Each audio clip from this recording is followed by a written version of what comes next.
السلام علیکم ورحمۃ اللہ وبرکاتہ ویورز، آج ذی الحج کی مناسبت سے ایک محبت کا عمل یعنی حب کا عمل آپ کی خدمت میں پیش کر رہا ہوں۔ مجھے اللہ تعالیٰ سے پوری امید ہے جو صاحب اس کو آزمائیں گے، جو میری بہن یا میرا بھائی اس کو آزمائے گا، وہ انشاءاللہ اس کو رزلٹ ملے گا اور مجھے دعائیں دے گا۔ لیکن ناجائز کرنے والوں کے لیے میں پہلے ہی بتا دوں، جو صاحب بھی ناجائز کریں گے میں ان کے لیے دنیا اور آخرت میں بری ذمہ ہوں۔ اگر اللہ تعالیٰ کی پکڑ ہو گئی، رجت ہو گئی، تو بھائی در در بھٹکتے پھرو گے، کوئی علاج کارگر نہیں ہوگا۔ سوچ سمجھ کر عمل کریں۔ ہاں، اگر جائز امور میں کریں تو انشاءاللہ تعالیٰ اللہ تعالیٰ کی مدد آپ کے شامل حال رہے گی۔ دراصل یہ عمل آپ کسی بھی مہینے میں کر سکتے ہیں، لیکن ذی الحج کے لیے میں اس لیے بتا رہا ہوں کہ امیر لوگوں کو تو ہڈی مل جائے گی، غریب بیچارہ کدھر سے ہڈی لائے گا؟ یہ اصل میں ہڈی پہ عمل ہوتا ہے، تو اس لیے میں ذی الحج میں پیش کر رہا ہوں تاکہ کوئی بھی غریب آدمی ہو وہ بیچارہ خود کر لے۔ اصل میں یہ عمل بکری کے تہنے شانے پر کیا جاتا ہے۔ آپ کسائی کے پاس چلے جائیں، اس سے کہیں کہ مجھے بکری کے دہنے شانے کی ہڈی دے دو، تو وہ آپ کو توڑ کے دے گا، ثابت نہیں دے گا، اس کو پتہ اس پہ کوئی کیا کچھ ہوتا ہے۔ بڑا مشہور عمل ہے، حب کا عمل کہتے ہیں کہ بکری کے دہنے شانے کا عمل۔ لیکن اگر مجھے یہ نہیں پتا کہ لوگوں کے پاس کس طرح ہے، لیکن مجھے جو استادوں سے پہنچا ہے وہ میں آپ کی خدمت میں پیش کر دیتا ہوں۔ مجھے امید ہے کہ اللہ تعالیٰ آپ کو اس سے نفع دے گا۔ کرنا آپ نے یہ ہے کہ پہلے آپ نے ہڈی یاد کرنی ہے، یعنی ہڈی لے لیں کہیں سے۔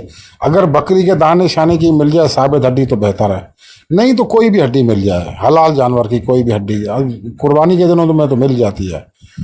تو اب آپ نے کرنا یہ کہ اس کے اوپر سے گوشت وغیرہ اتار لیں، پھر اس کو پانی سے دھوئیں، خالی صاف پانی سے دھوئیں، کوئی صابن وغیرہ نہیں، کوئی کیمیکل نہیں، کچھ بھی نہیں۔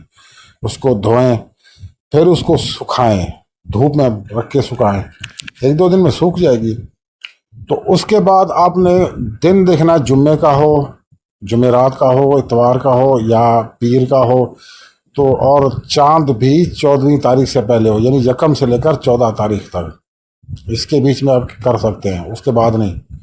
کوئی بھی مہینہ ہو، بھلے آپ ذی الحج میں نہ کریں، اگر محرم میں کر لیں، لیکن یکم سے لے کر 14 تاریخ تک۔ تو آپ نے ان دنوں میں سے کسی دن صبح سویرے جب سورج طلوع ہوتا ہے نا، تو اس کے بعد آپ نے پہلے 11 مرتبہ درود پاک پڑھنا ہے، آپ کا باوضو ہونا شرط ہے۔ پھر کالے مارکر سے، وہ بڑے والا نہیں، چھوٹا جو مارکر آتا ہے، اس سے لکھا بھی آسانی سے جائے گا اور وہ زیادہ جگہ بھی نہیں گھیرے گا۔ تو آپ نے 11 مرتبہ درود پاک پڑھ کے اس پہ بسم اللہ الرحمن الرحیم لکھ کے سورہ یاسین لکھنی شروع کر دینی ہے۔ جتنی آپ لکھ سکیں، جتنی آیات اس کے اوپر آ سکیں وہ لکھ لیں، یعنی آسانی سے جس قدر ہو سکے وہ لکھ لیں۔ اس کے بعد نیچے آپ اپنا مطلب لکھ دیں، جیسے فلاں بالفلاں میری محبت میں بے قرار ہو، یا وہ بے قرار ہو کر حاضر ہو جائے، اس طرح جو بھی مقصد ہو۔